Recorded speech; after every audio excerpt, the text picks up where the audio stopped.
예. 자, 오늘은 임승택 교수님의 초기불교 30번째 시간입니다. 마음과 세계입니다. 그래서 메시지는 간단하고 간결하지만 상당히 중요한 내용이죠. 마음은 무엇이고 세계란 무엇인가, 또한 이들의 관계는 어떠한가. 이 짧은 두 줄에 이제 오늘 해야 될 얘기가 다 담겨 있죠. 마음과 세계는 각각 무엇이고 어떤 관계에 있는가, 여기에 대한 얘기가 이제 오늘 얘기입니다.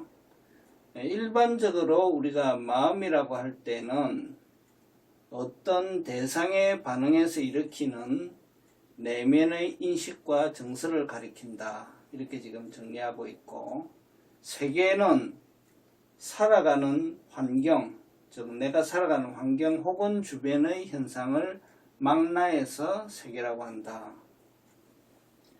우리는 서구적인 교육을 받고 성장했죠. 그래서 서구적인 사고에 친숙하게 되어 있는데, 이러한 현대인들은 이것을, 마음과 세계를 이분법적으로 나누어서 생각한다 이거죠. 그래서 마음은 마음이고 세계는 세계다, 이렇게 별개의 존재로 믿는다.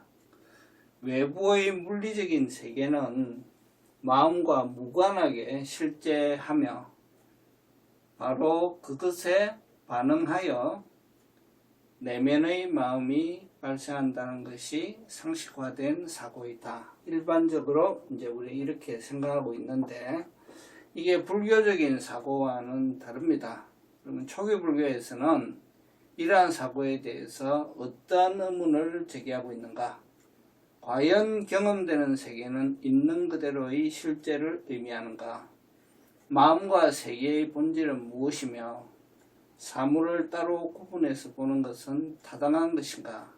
이러한 문제의식 아래 붓다는 동일한 현상에 대해서 다양한 견해와 주장이 발생된다는 사실을 보게 된다. 자, 어떠한 현상에 대해서 가만 보니까 사람들이 각각 다 다르게 보더라 이거죠. 그럼 이러한 현상을 우리 어떻게 설명할 것이냐 하는 데서 이제 출발을 합니다. 그래서 각자의 입장과 태도에 따라서 외부의 사물이 각각 다르게 이해된다는 결론에 붓다는 이르렀다. 그래서 아주 이해하기 쉬운 예를 들고 있죠. 어른들한테는 황금이라고 하면은 막 목숨을 버리면서까지 황금을 찾아서 헤매잖아요. 그런데 어린아이한테는 그것은 노랗고 단단한 물체에 지나지 않는다. 그래서 어린아이가, 아무것도 모르는 어린아이가 황금을 갖고 있다면 그와 똑같은 크기의 알사탕을 주고 너 이거하고 바꿀래 하면 어린아이는 바꾼다 이거죠. 그래서 하나의 물체에 대해서 보는 것이 이렇게 다르다. 단적인 예를 지금 들고 있죠. 붓다에 따르면 경험 영역에 드러나는 모든 사물은 스스로 인식 과정을 거친 연후의 것이다. 그러니까 어떤 사물을 인식한다는 것은 그 사람이 갖고 있는 필터링, 스크린을 거친 다음에 그것이 인식된다 이겁니다. 따라서 외부에 실제한다고 여겨지는 세계라는 것은 실상 내부적으로 인식되고 해석되는 결과로서의 세계에 지나지 않다. 이게 이제 불교적인 인식입니다. 이렇듯 외부적 현상으로서의 세계와 내부적 흐름으로서의 마음은 뒤섞여 있으며 서로의 경계는 명확하지 않다. 이게 이제 불교적인 인식인데, 그래서 지금 요 위에 얘기한 것처럼 실제한다고 여겨지는 세계가 실상을 보니까 내부적으로 인식되고 해석된 결과로서의 세계더라 이거죠. 결국은 마음이 이 세계를 다 해석하더라 이겁니다. 그래서 우리가 이제 일체유심조 이렇게 얘기를 하는데, 그렇다고 마음이 모든 것을 다 만들고 실제의 그 세계라고 하는 것은 아무런 영향을 미치지 않느냐? 그건 또 아니죠. 따라서 붓다는 세계의 발생과 소멸을 우리 자신과 연계시켜 말한다. 나는 지각을 지니고 마음 기능을 지닌 여섯자 길이, 사랑키를 얘기하는 거죠. 여섯자 길이의 이 육신 안에 세계의 끝이 있다고 말한다. 또한 나는 이 육신 안에 세계의 발생과 세계의 소멸과 세계의 소멸에 이르는 길이 있다고 말한다. 자, 이와 유사한 이야기는 우리가 여러 군데서 좀 볼 수가 있는데, 대표적인 이야기가 그 원효대사 이야기가 아닐까 합니다. 그 얘기도 나중에 조금 이따가 말씀을 드리겠습니다. 초기 불교에서 말하는 세계란 우리 자신과 무관하게 존재하는 외부의 객관적 대상이 아니다. 또한 이것은 경험세계 너머의 초월적 실제와 연관된 형이상학적 탐구의 대상도 아니다. 이것은 우리의 경험을 가능케 하는 지각과 마음 기능이 작동하는 한에서 발생하고 소멸하는 현상의 다름이 아니다. 이렇게 이제 써놨습니다. 따라서 세계란 우리 자신의 태도와 정신적 역량에 따라서 각기 다른 차원으로 전개될 수 있다. 그래서 대상은 같으나 사람의 다름으로 인식하는 세계가 다 다르다는 이야기입니다. 또한 이와 관련하여 붓다는 다음과 같이 말한다. 마음이 세계를 인도하고 마음에 의해 세계는 끌려다닌다. 마음이라는 하나의 법이 참으로 모든 것을 지배한다. 그래서 마음이 사실상 어떠한가에 따라서 그 사람에게 형성되는 세계가 다 다르다는 겁니다. 그래서 이것을 극명하게 보여준 것이 우리 그 원효 대사의 이야기죠.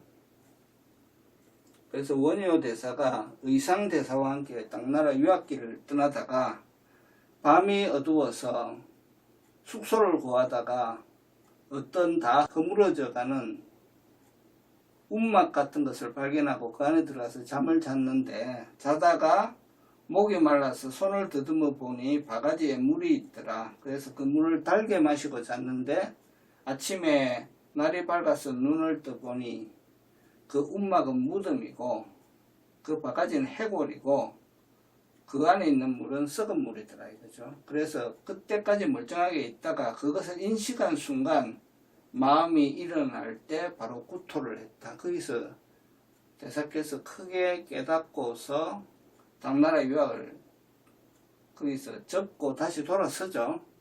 그러면서 이제 남기신 글이 이제 유명한 글이죠.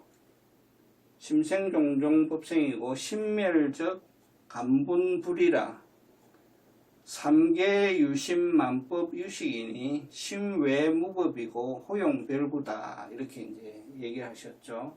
마음이 일어날 때 온갖 법이 다 일어나고 마음이 멸했을 때 감분이 둘이 아니다 이거죠. 감이라는 것은 뭐냐면은 수행자가 수행하는 토굴입니다. 분은 무덤이죠. 그래서 수행자의 수행처와 사람이 죽을 때 시신을 갖다 버리는 그 무덤이 마음이 멸하니까 둘이 아니다 이거죠. 마음이 안 멸할 때는 하나는 신선한 수행처고 하나는 아주 사람들이 기피하는 무덤이죠. 그런데 이것이 마음이 멸하니까 둘이 아니더라는 걸 이제 대사께서 보신 거죠. 삼계가 모두 마음이요. 만법이 모두 식이다. 마음 바깥에 법이 없으니 어째서 그 법을 바깥에서 구하는가. 그래서 당나라에서 구할 바가 없다고 하고 다시 신라로 돌아서신 거죠. 이 일화가 지금 부처님 말씀하신 이 상유타 니까야에서 하신 말씀하고 같은 말씀입니다. 그래서 사실상 근본 정신에 있어서 초기 불교와 이 대승불교가 어떤 테크닉의 차이는 있을지언정 그 부처님의 가르침에 있어서는 저는 차이가 없다는 것을 여러 군데서 확인을 합니다.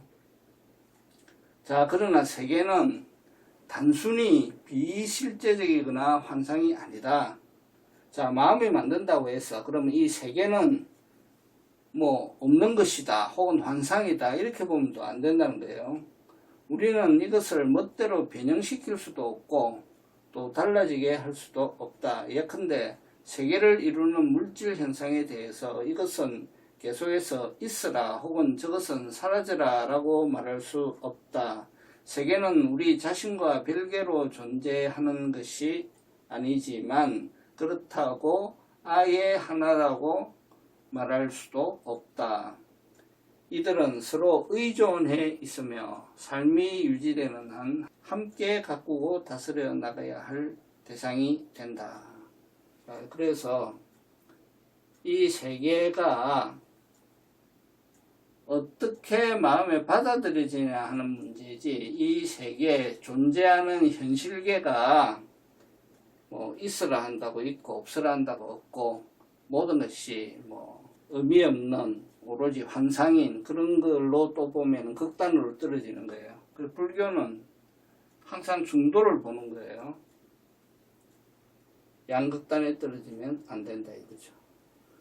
자, 마음과 세계에 대한 분명한 이해는 자기 자신이 세계의 발생과 소멸에 관여되어 있다는 사실을 알게 된다. 왜냐? 내가 일으키니까.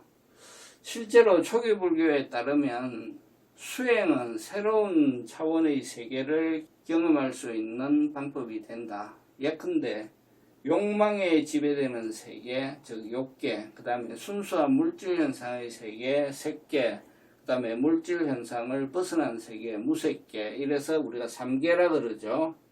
삼계.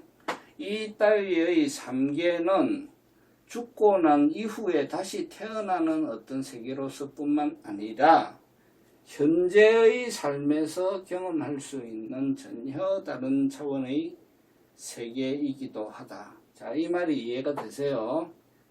자, 우리 욕계에 살고 있기 때문에 색계와 무색계는 죽어서만 갈 수 있는 세계다 이렇게 생각하세요? 그렇지 않습니다. 수행을 하는 것은요, 이 살아있는 육신을 가지고도 이 색계와 무색계를 경험을 하는 거예요. 선정을 하실 때 색계 사선을 마스터 하시게 되면 색계를 이해하게 돼요. 그렇게 될 때는 이 육신을 가지고 살면서도 색계가 어떤 건지 확연하게 느낄 수가 있어요. 무색계도 마찬가지죠. 무색계 선정을 자유롭게 하신다면 아, 이게 무색계구나 라고 확연하게 자기 스스로 보고 느낄 수가 있어요. 이것이 이제 불교의 수행입니다. 자, 그러면 또 오해하시는 분들이 있어요.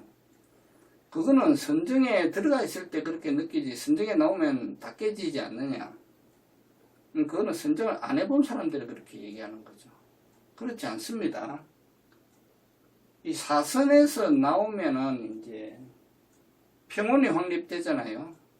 사선정에서 나오면은 그러면 그 평온의 힘으로 이 세상을 보고 느끼고 사는 거예요. 무색계를 거쳐서 멸진정을 이루고 상수멸정을 해서 멸진정을 이루고 모든 것이 소멸된 그런 적나라한 체험을 하신 분들은 그 눈으로 또 세상을 사는 거예요. 그래서 이게 단지 선정을 거치면서 겪는 체험적인 걸로 보시면 안 됩니다. 그렇게 해서 몸과 마음이 정화되어서 그 정화된 몸과 마음으로 이 세상을, 이 육신을 끝나는 한까지 살아가는 거예요. 그것이 부처님이 가르친 수행입니다. 그 점을 강조를 드리고 싶습니다. 또한 우리는 삼계의 굴레를 완전히 벗어나 해탈열반의 경지에 머물 수도 있다. 그러니까 욕계, 색계, 무색계에 머물 수도 있지만 완전히 벗어나 해탈열반의 경지에 머물 수도 있다는 게 그거죠. 상수멸정을 하게 되면 해탈열반이 일어나니까 그 해탈열반을 체험하고 또 그 해탈열반의 마음으로 세상을 살아갈 수도 있다. 누가 그렇게 하느냐? 아라한이 그렇게 하죠. 아라한이. 이러한 사실을 일깨우는 붓다의 가르침은 새로운 차원의 세계를 열어가는 주인공으로 살라는 메시지로 이해할 수 있다. 그렇죠. 이게 이제 본문의 내용입니다. 본문의 내용이기 때문에 결국 이제 네 가지의 눈으로 세상을 보고 또 세상을 산다. 어떤 네 가지의 눈이냐? 욕계에 사는 욕계의 눈으로 세상을 보고 살아갈 수도 있고, 선정과 수행을 열심히 해가지고 색계의 내용을 이해하고 색계를 마스터하는 거죠. 그래서 색계의 눈으로 세상을 보고 살아갈 수도 있고, 무색계의 눈으로 세상을 살아갈 수도 있고, 멸진정을 다 마스터하고 탐진치를 완벽하게 제압해서 해탈열반을 한 아라한의 눈으로 세상을 보고 세상을 살아갈 수도 있다. 그래서 그 네 번째를 우리가 성자라 그러잖아요.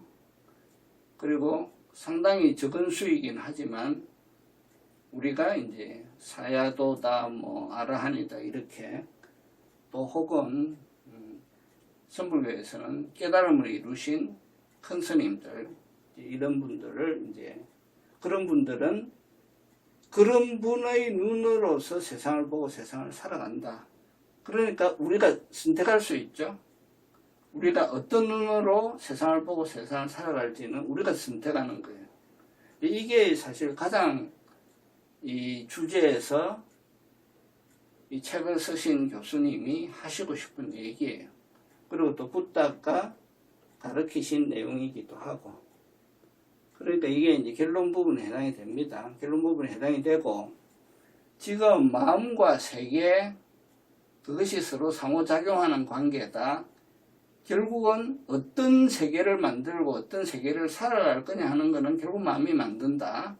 이런 얘기를 지금 하고 있죠. 그래서 이와 관련돼서 초기 불교의 교학에서 많이 등장하는 얘기가 온 12처 18개예요. 그래서 그거를 아주 간단하게 말씀을 드리고 마치도록 할게요. 자, 불교에서는 일체의 법을 기본적으로 온 12처 18개로 지금 설명을 합니다. 그 중에 이제 오는 뭐냐 하면은 우리 법원님도 아시다시피 색, 수상, 행식이 오온이죠. 그래서 색은 내 육신을 얘기하는 거예요. 내 육신을 얘기하고, 수상, 행식은 거기서 일어나는 마음이죠. 이거는 수상, 행식 네 가지 요소는 다 마음이죠. 그러니까 정신, 육체죠. 정신, 육체니까 이 오를 나라고 합니다. 나라고 인식하는 거예요. 그래서 내가 뭐냐 하면은 불교적으로는 오온의 덩어리입니다. 이렇게 얘기하죠. 오온의 덩어리가 난데, 이 오온의 덩어리가 나구나 하고 집착을 딱 갖다 붙여서 오치온을 일으키는 것이 범부중생이죠.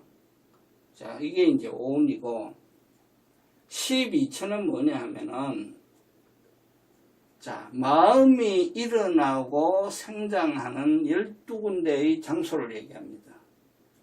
그래서 이것은 6개의 내입처와 6개의 외입처로 구분합니다.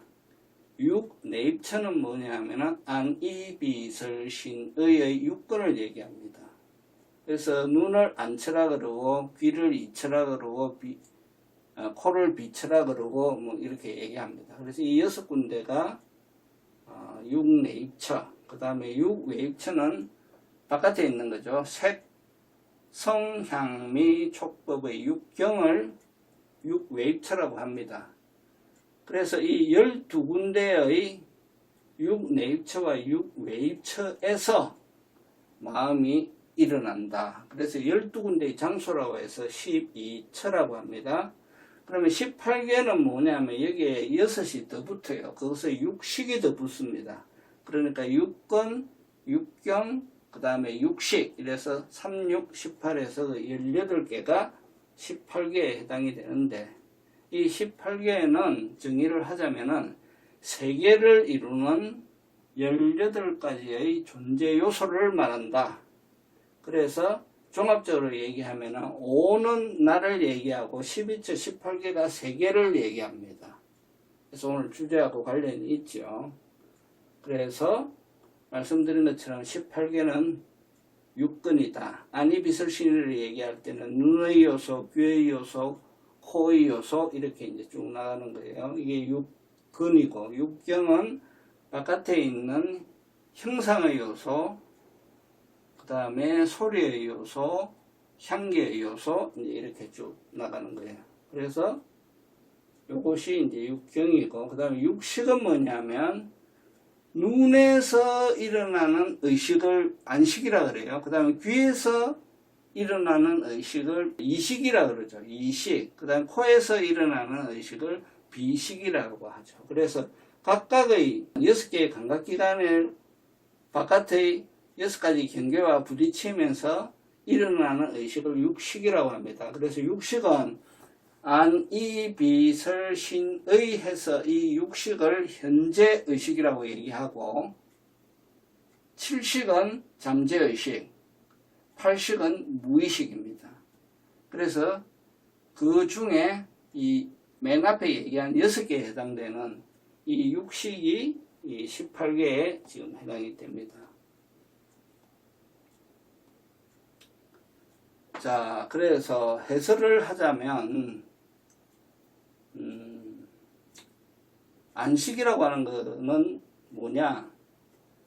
안근에 의지해서, 즉 눈에 의지해서 밖에 있는 여러 개의 빛깔을 인식할 때 일어나는 것이 안식이다. 이거죠. 그래서 이거를 인과로 설명하자면은 원인과 결과로 설명할 수 있어요. 그래서 눈의 요소라고 하는 것과 형상의 요소라고 하는 것, 즉 육근과 육식의 원인에 해당이 되고, 안식이 일어났다는 것은 그 원인들에 대한 결과로서 안식이 일어났다. 그래서 인과로 설명하면 이렇게 됩니다. 그래서 이제 온 12처 18개는 이렇게 설명을 했는데, 이 설명이 이제 12연기로 연장될 때는 어떻게 설명이 되냐면요. 자, 우리 눈이라는 얘기했습니다. 그 다음에 형상이라는 얘기했습니다. 바깥에 있는 형상, 나한테 붙어 있는 눈, 그 다음에 눈과 형상에 의해서 결과로서 일어나는 눈의 의식이 있잖아요. 눈의 의식. 자, 그래서 이 세 개가 다 필요합니다. 뭔가 접촉이 일어났다고 할 때는 눈도 필요하고 바깥 대상 색도 필요하고 그 다음에 이걸 알아차리는 의식도 필요해요. 그러니까 눈과 형상과 안식 이 세 개가 동시에 탁 부딪힐 때 우리는 촉이 일어났다는 거예요. 촉이. 즉 육근과 육경과 육식이 합동으로 작용할 때 우리는 촉이 일어나면서 느낌이 발생하는 거예요. 그러니까 느낌이 발생하려면 촉이 일어나야 되는데 무엇과 무엇의 촉이냐고 할 때는 보통 명색과 육입이 만날 때 촉이 일어난다고 하지만 정밀하게 얘기하면은 명색과 육입과 육식이 한 번에 번쩍하고 일어날 때 느낌이 발생하는 거예요. 자, 그렇게 이해를 하시면 된다. 세 가지가 다 필요하다. 눈도 필요하고 형상도 필요하고 눈에 대한 의식, 즉 안식도 필요하다. 그때 비로소 아 예뻐라 하는 좋다 싫다 덤덤하다 하는 느낌이 발생한다. 그 느낌에 의해서 좋아요 나쁘요를 가리는 애가 일어난다.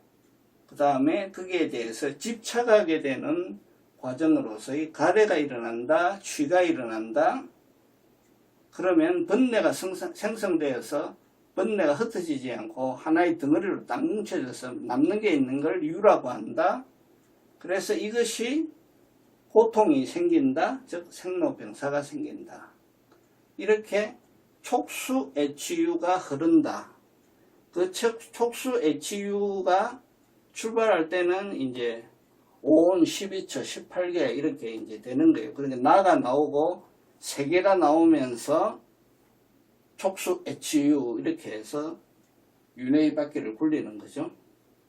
이렇게 전체적으로 이해하실 수가 있어요.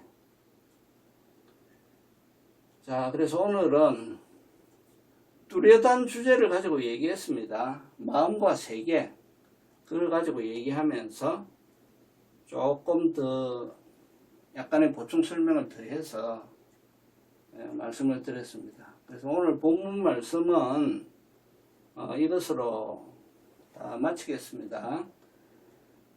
여러분, 우리 법원님들 모르시는 얘기는 아닙니다. 그리고 또 이때까지 여러 법문을 통해서 많이 들으셨던 얘기이기도 합니다.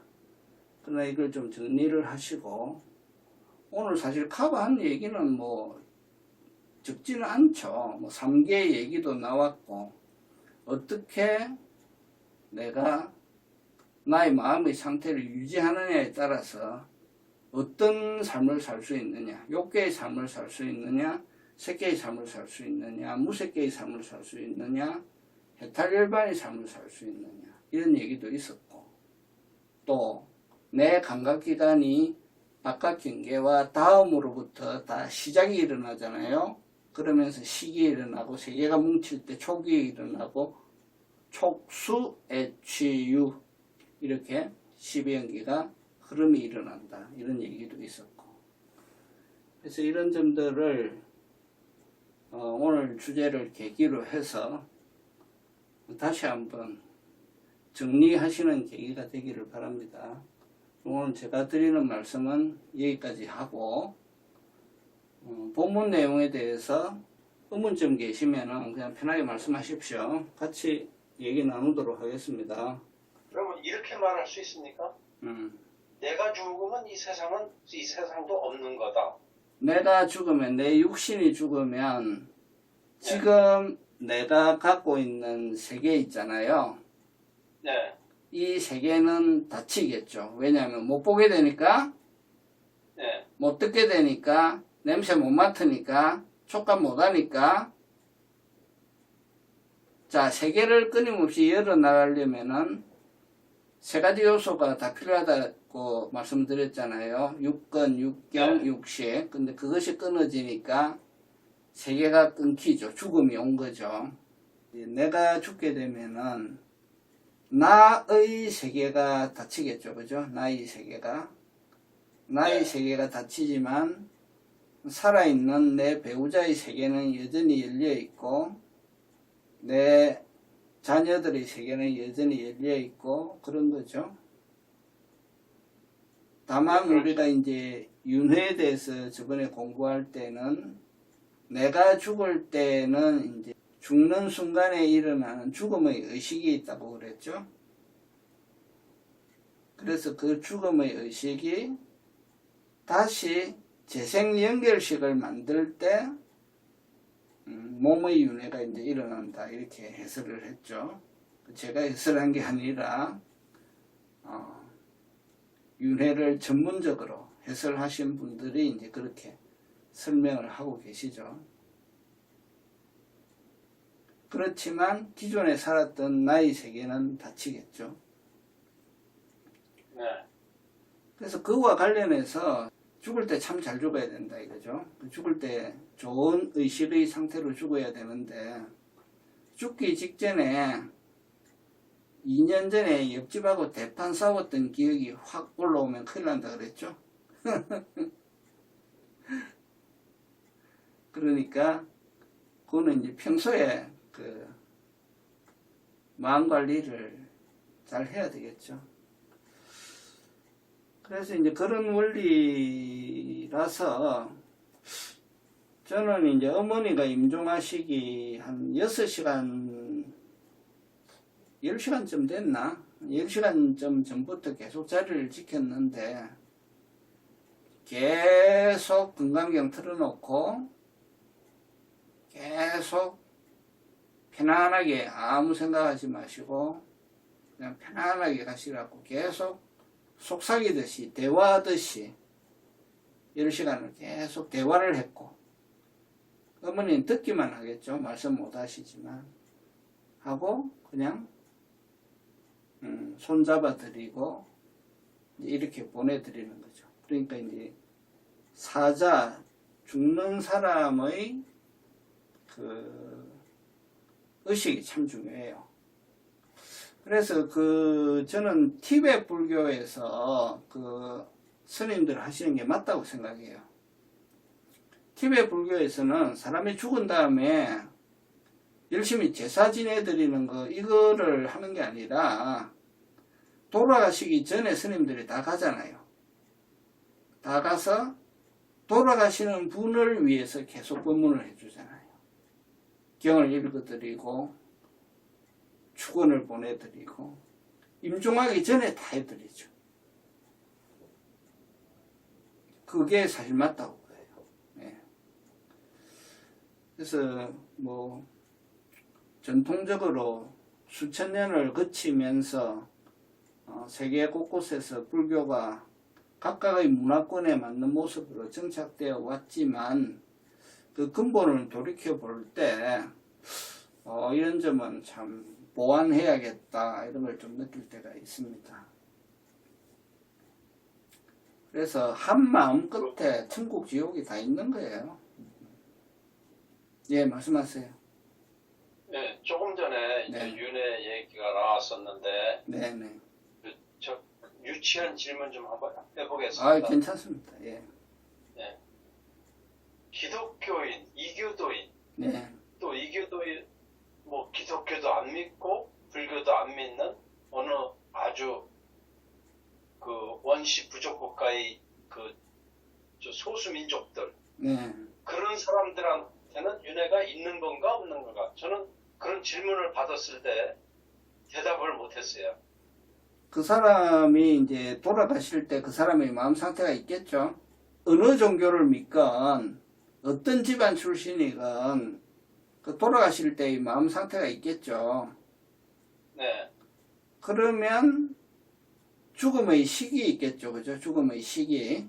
네. 그럼 그 죽음의 시기는 항상 갈증이 있어요. 갈증. 그 뭐냐면 예를 들어서 이런 거예요. 내가 노름을 되게 좋아하는 사람인데 노름 되게 좋아하는 사람 잡아다가 팔을 잘라버리면 팔목부터 팔을 잘라버리면 어떻게 하죠? 그 사람이 화투를 여기다 끼워놓고 화투를 치죠. 여기다 화투를 끼워놓고. 그래서 욕구가 있으면은 그 욕구를 끊임없이 재생하려고 하는 힘이 있습니다. 그래서 수태가 일어날 때 그 욕구를 재생하기 가장 쉬운 환경을 찾아서 붙들고 늘어지는 거예요. 몸뚱이를 다시 받으려고. 그래서 이제 착이 발생되는 거거든요. 그래서 어떤 종교가 중요한 것이 아니라 불교를 믿었다고 해도 부처님 가르침대로 전혀 살지도 않고 부처님 가르침은 듣고 빗등으로 다 지나가고 옆집 아저씨하고 대판 싸움 생각만 가지고 죽는다면 그 불교를 믿어도 그런 싸움에 대한 의식을 가지고 있는 것이고 어떤 다른 교를 믿어도 그분이 청정하게 하늘을 섬기고 이웃을 사랑하고 그런 마음을 갖고 돌아가셨다. 혹은 교회나 성당이든 뭐든 어떤 종교건 그분이 남을 핍박하고 업신여기고 자기를 높이고 이런 마음을 갖고 있다가 돌아가셨다. 거기에 달린 것이다. 거기에 달린 것이다. 그래서 unfinished 비즈니스가 있으면은 반드시 그 비즈니스를 피니시하려는 힘이 있다. 이렇게 윤회를 이해하시면 되지 않을까 싶어요. 이제 우리 그 여러 천신들이 있잖아요. 예, 엄청. 천신들이 있죠. 뭐 그게 아니더라도 그런 분들은 어느 세계에 있다고 말을 해야 되나요? 천상계죠, 천상계. 우리가 지금 예, 천상계? 예, 천상계라고 말하는데 하늘 세계. 천상계에 있다면 그러면 그분들은 윤회 안 합니까? 윤회하죠. 예? 윤회하죠. 윤회해요? 윤회를 안 한 사람은 아람만 윤회 안 합니다. 좀 자꾸 이상한 질문만 해서 아니, 아니, 자, 이상한 질문이 아니고 약간의 교통정리가 안 돼 있는데, 첫째, 부처님께서는 육도만 말씀하신 게 아니라, 육도는 욕계를 얘기하는 거예요. 육도와, 즉, 욕계와 색계와 무색계, 3계를 다 부처님께서 말씀을 하셨고, 우선, 그 다음에, 욕계에 지옥, 악귀, 축생, 수라, 인간, 천상까지 6개가 육도가 욕계에 속해요. 네.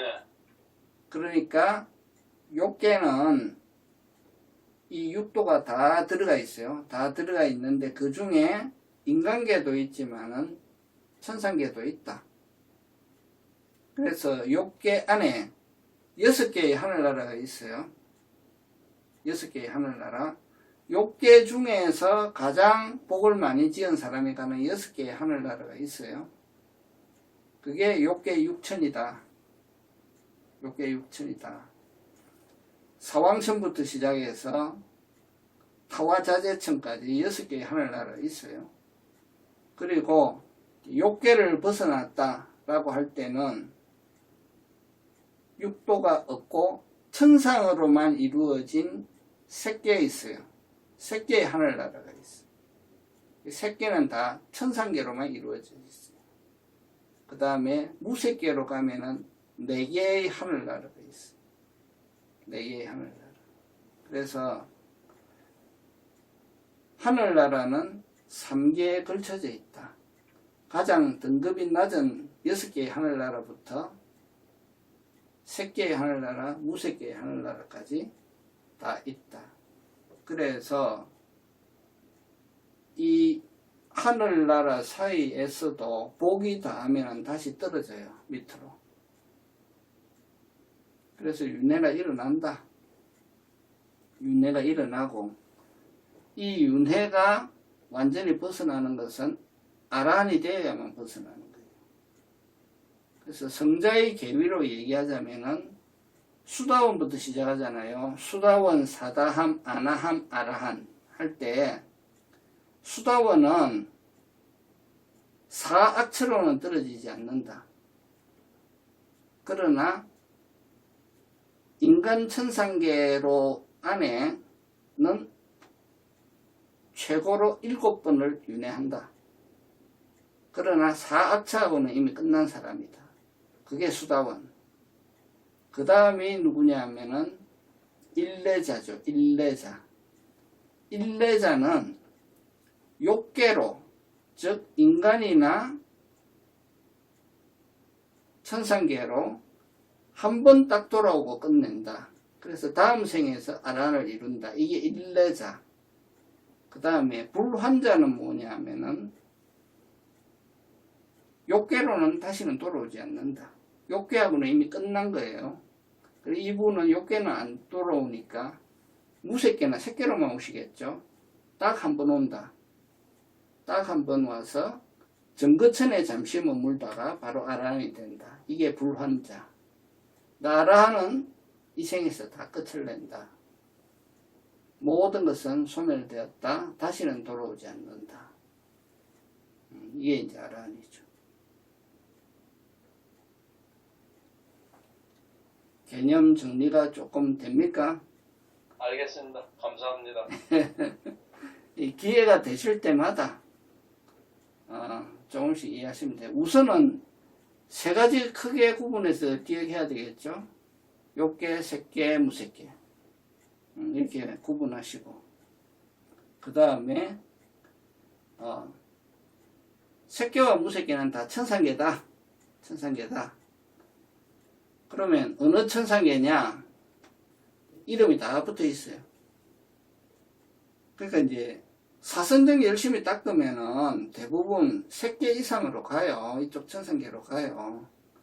근데 이제 그렇지 않으면은 일단 욕계로 오겠죠. 욕계로 오는데 보시와 계율만 잘 지켜도 사악천은 안 떨어져요. 사악천은 안 떨어지고 인간계 아니면은 욕계의 천상계로 태어난다. 대략 이제 뭐 그렇게 이해하시면 됩니다. 그래서 부처님께서도 그 사람의 사는 환경이 수행과 너무나 안 맞을 때는 그 사성제 팔정도 설해봐야 잘 안 되거든요. 그러니까 그런 제가자한테는 딱 간단하게 얘기했어요. 자, 보시 열심히 해라. 보시는 꼭 돈만 가지고 하는 거 아니다. 좋은 말로 보시해도 되고 좋은 웃음으로 보시해도 되고 네 노력으로 보시해도 된다. 남한테 보시하는 마음을 갖고 살아라. 그 다음에 최대한도로 계율을 지켜라. 계율을 지켜라. 그렇게 하면은 너는 천상에 날 것이다. 제가 한 말은 아닙니다. 부처님은 그렇게 얘기했거든.